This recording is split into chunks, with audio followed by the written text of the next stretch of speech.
CST, un nouveau scandale que le prince Harry aurait préféré s'épargner.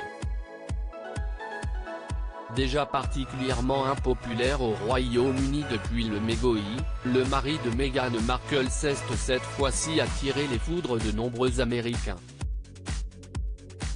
La raison de ce courroux ?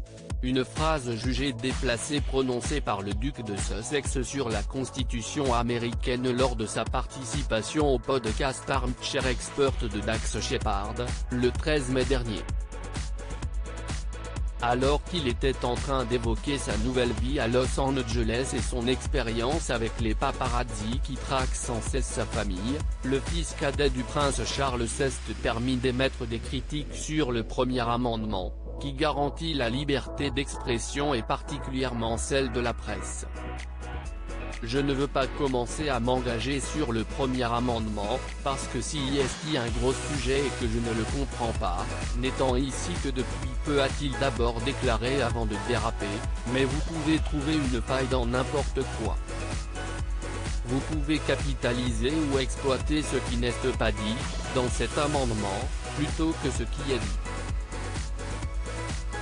J'ai tellement de choses à dire sur le premier amendement.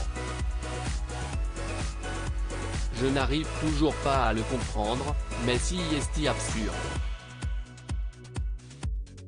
Le prince Harry s'attire les foudres des Américains, des propos qui sont rapidement devenus viraux et qui ont suscité la colère de nombreux internautes.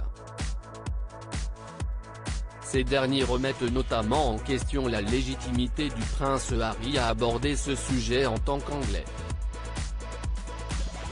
Très virulents, ils n'ont pas hésité à lui suggérer de retourner en Grande-Bretagne s'il avait un problème avec la Constitution américaine.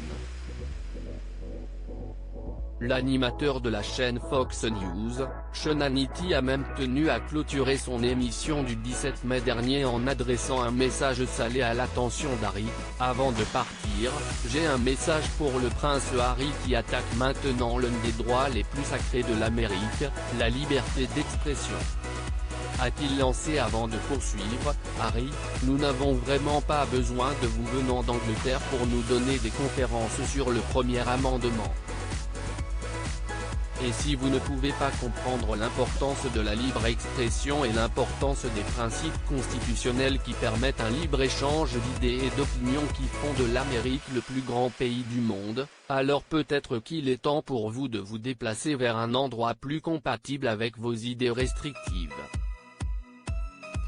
Comprenez que c'est le même premier amendement qui vous a permis, à vous et à votre femme, de détruire votre propre famille lors de l'interview accordée à Oprah Winfrey. Vous et Meghan avez été autorisés à accuser votre famille de racisme. Et de conclure, nous n'avons pas vraiment besoin de conférences sur les coutumes ou les libertés sacrées, et en passant, vous êtes libre de rentrer chez vous, faites amende honorable au palais avec les personnes que vous et votre femme avez profondément blessées.